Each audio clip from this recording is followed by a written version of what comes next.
Shalom Bapak Ibu Saudaraku yang dikasihi di dalam Tuhan kita Yesus Kristus. Kita kembali bersyukur karena kita dipertemukan dalam ibadah keluarga.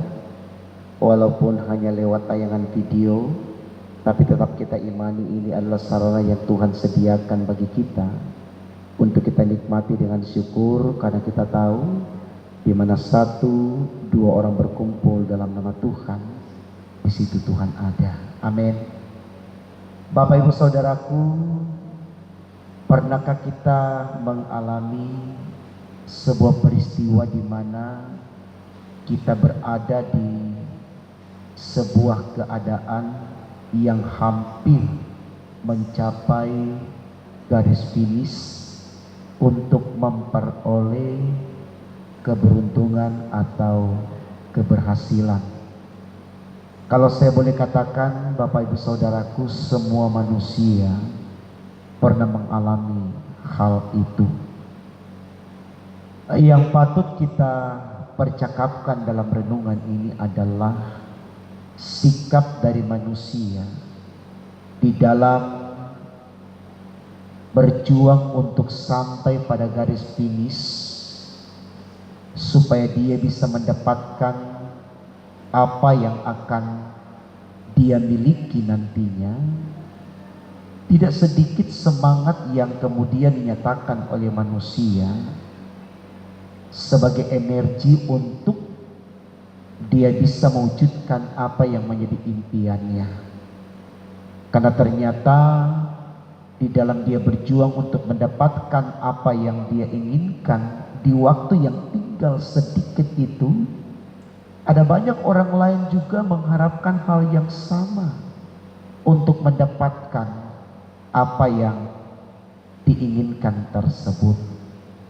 Maka dalam kesadaran dia memahami persaingan ini sangat ketat, timbullah hal-hal yang manusiawi, seperti misalkan persaingan yang tidak sehat. Kendati pun dia harus melakukan kecurangan-kecurangan, itu baginya halal dan sah-sah saja. Yang terpenting dia bisa mencapai tujuan akhir, garis finish yang ingin dia raih dan orang lain juga ingin raih. Saudaraku, ini menarik untuk kita renungkan, karena ketika kita berbicara mencapai garis finish, memperoleh kemenangan dengan iman, maka tentu tidaklah harus kita sikapi dengan cara-cara seperti yang diuraikan itu tadi. Hanya untuk mencapai sesuatu, lalu kita melakukan sebuah kecurangan. Yang penting bagi kita adalah kita yang lebih dulu tiba di garis finish tersebut, kita yang akan mendapatkan apa yang disiapkan di ujung garis finish tersebut. Karena apa, saudaraku? Kalau kita belajar dari firman Allah, dikatakan begini dalam bacaan kita di ayatnya yang ke-25. Apa gunanya seorang memperoleh seluruh dunia, tetapi ia membinasakan atau merugikan dirinya sendiri? Tentu ayat ini, saudaraku, baik untuk kita renungkan. Kenapa? Karena berbicara dunia itu fana, sehingga kita tidak harus berjuang untuk mendapatkan kebahagiaan dunia dengan menghalalkan segala cara. Seperti apapun yang disediakan di garis finish yang menurut kita sangat penting, tentu ketika kita dudukkan itu dengan sorga, maka kita akan jawab sorga yang lebih penting dari hadiah yang ingin kita raih dalam perlombaan bersama dengan orang lain. Kenapa kita katakan sorga lebih penting? Karena sorga adalah tempat yang sempurna, melebihi dari indahnya dunia. Sorga adalah tempat yang maha baik, melebihi dari kebaikan-kebaikan yang ada di dunia. Maka hendaklah kita berpikir untuk memiliki sorga. Sehingga dalam persaingan yang ada untuk mendapatkan apa yang disediakan di garis finish, kita tidak harus melanggar hukum Tuhan, menghalalkan segala cara melakukan sebuah kecurangan hanya untuk mendapatkan hadiah tersebut. Biarkan kita berlomba dalam aturan yang ditetapkan oleh Allah. Kalau memang kita yang memilikinya, kita yang duluan akan tiba di garis finish, maka itu kehendak Tuhan. Tapi kalau orang lain, itu berarti Tuhan sudah menyediakan hadiah yang lain. Karena tidak ada orang yang berjuang tidak mendapatkan.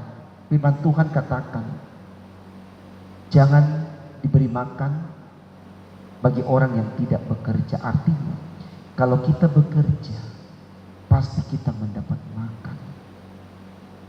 Ini saudaraku baik untuk kita renungkan.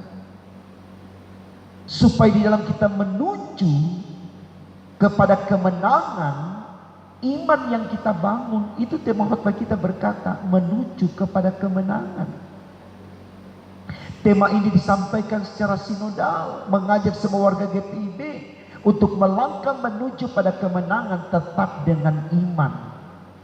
Bukan dengan emosi, bukan dengan keserakahan, bukan dengan siasat-siasat yang jahat, tapi dengan iman.